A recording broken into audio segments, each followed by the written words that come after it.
What's going on, Snowbike buddies? Welcome to the Snowbike channel. These episodes are going to be geared towards new riders and newcomers to the sport, as well as other snowbikers just wanting to learn more. And so please consider giving the video a like and subscribe. It really helps the channel go a long ways. And with that, I'll go into the tool bag. So this is the Timbersled roll-up bag. You can buy these pre-made, pre-filled with all the tools that you need, or you can go out and build your own. And with that said, I'm going to provide, down in the description, all of the tools that I'm going to be covering today, as well as a link to Timbersled's website so that you can buy the same bag filled with tools. Now with that, I'll say that the tools in here are a starting point, and then you'll want to consider adding bike-specific tools for your bike and for your kit. So with that, let's dive in.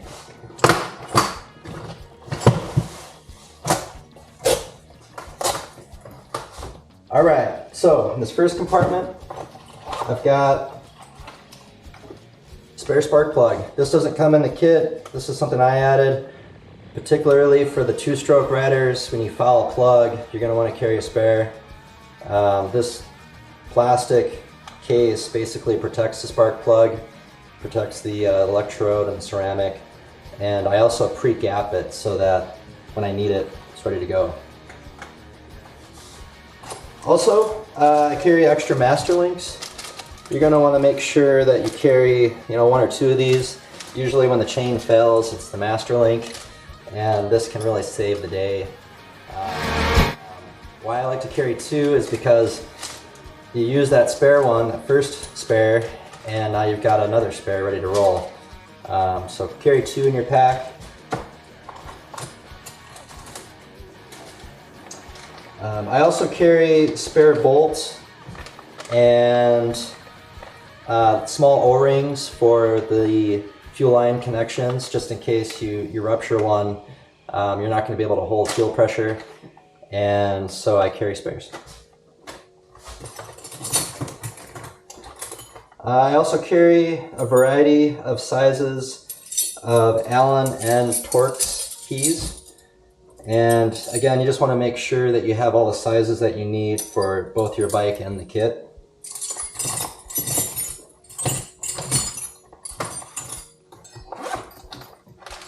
I carry a little bit of extra Loctite and fuel hose clamps.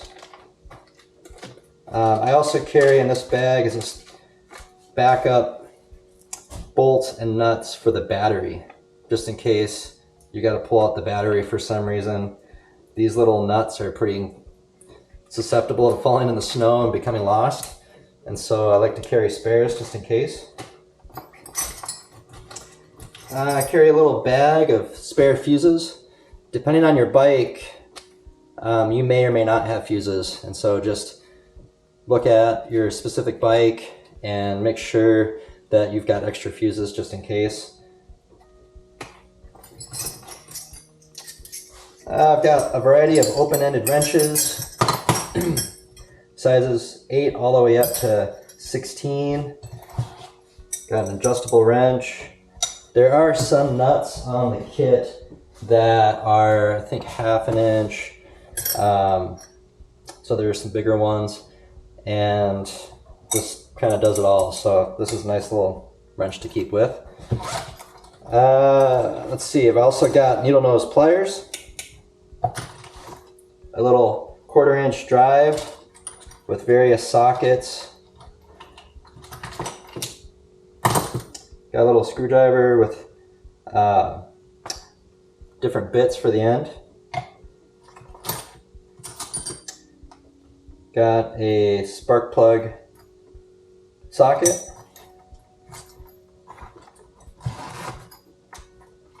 in this bag got some gloves, a little bit of duct tape, lots of zip ties, various sizes,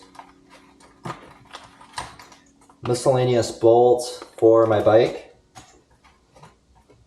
The fuel line covers.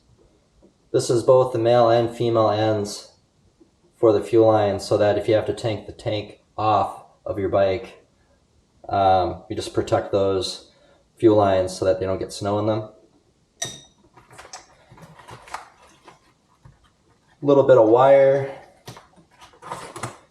and of course the tool needed for adjusting the tension on the quick drive belts for the Timbersled quick drive belts. Also, I carry a handsaw. This saves the day a lot of the times. Just makes life a little easier when you get hung up on a tree. And I also bring a spare toe strap. This is really for the times that your bike is extra stuck or in kind of a funny position and you can't quite bend down to it to get leverage to pull on the ski. And so I'll run this loop through the ski just to help pull the bike out. That kind of summarizes what I carry in my tool bag. Back at the truck, I carry a small tote full of different things that could be useful that I don't necessarily need to carry. And so I'll go into that next. All right, so back in my truck, I keep a whole little tote of different things that might become useful for us. You know, a lot of times when we take off for these trips, we're 2 or 3 hours away from the house. And so if you can save yourself the drive home to get one little item, I try to do that to the extent possible. So I bring extra coolant. This is just in case you have a coolant leak and you need to fix any coolant lines and then top yourself back off. This has come in handy numerous times. Also, with that said, I like to carry a little stretch of coolant line, and I like to have a stretch that's 2 or 3 feet just so that if we do blow out a radiator completely, you know, we can take the radiator off and then bypass it with a stretch of line like this and get us back home. Also with that, I like to bring kind of a little bundle pack of fittings and little pieces of silicone hose, but these little fittings, you know, work well for plumbing something up, kind of just in case you need to get yourself home. So again, just making sure you've got some options for yourself. I like to carry extra oil, just in case. Sometimes when you tip the bike over upside down, if it spends enough time upside down, some of the engine oil will go through the valve cover case vent tube and spill out your bike. And usually it's not very much. It's like maybe 1/4 of a cup. But if the bike's spent a lot of time upside down and you guys are trying to work to figure out a way to up the bike, you can lose a significant amount of oil. And because the bikes don't really hold a lot of oil, being a 1/4 cup low is significant enough where you want to top it off, make sure you're right where you need to be. I also, back at the truck, carry a complete recovery system for bringing out a dead bike. Timbersled makes a really nice recovery system for hooking up to your foot pegs, and it's nice and light. It packs up into this bag, and again, this isn't something that I bring with me every ride. It's something that I bring in the truck, and in the event we have to pull a bike out, somebody runs back to the truck, grabs this, and comes back, and we start the tow-out process. I also bring some extra line just in case one of your buddies decides to go down into the creek. I've never done that. I mean, I've seen people do it, but I myself have never put my bike down into a creek. That's all water. Maybe 3 times. I also carry extra strut rods, just in case you have one that fails or breaks out in the field. Having an extra one back at the truck might save the day. Spare chains for both your bike and for the chain drive, so I carry both.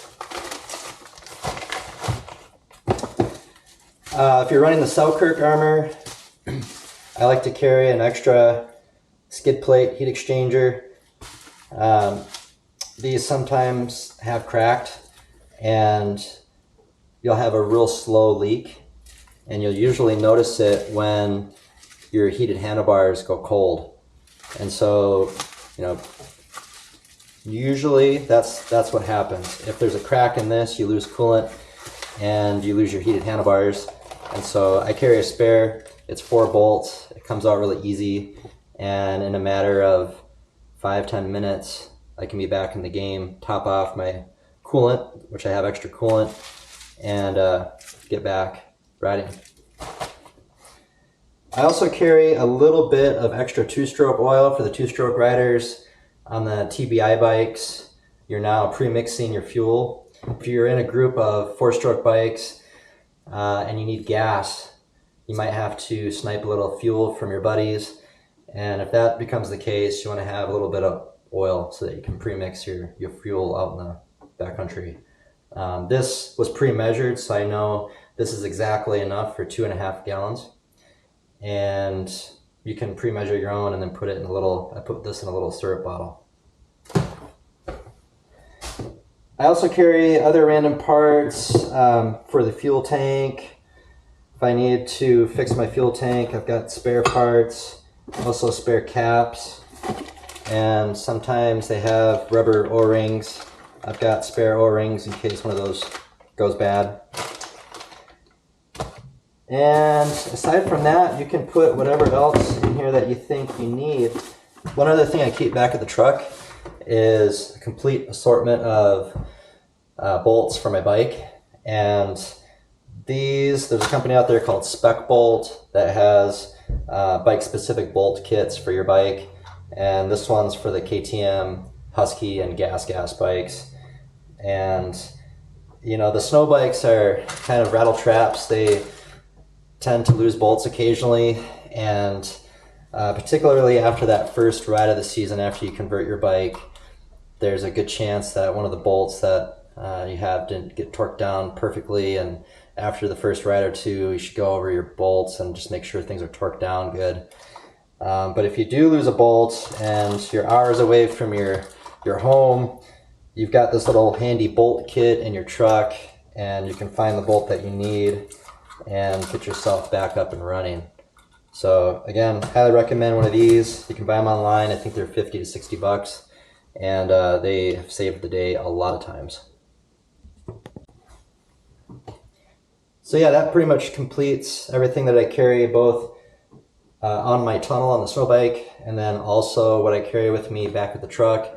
And I would love to hear what other things you guys carry with you as well. And please comment down in the comments what other things that you might carry with you, or things to consider. And I would be very interested to know what else people consider bringing with them. But generally the idea is just to be prepared and make sure you have what you need so that you're not caught empty-handed and can't go out riding with your buddies. So it always happens on like the best POW day too. So make sure you have what you need.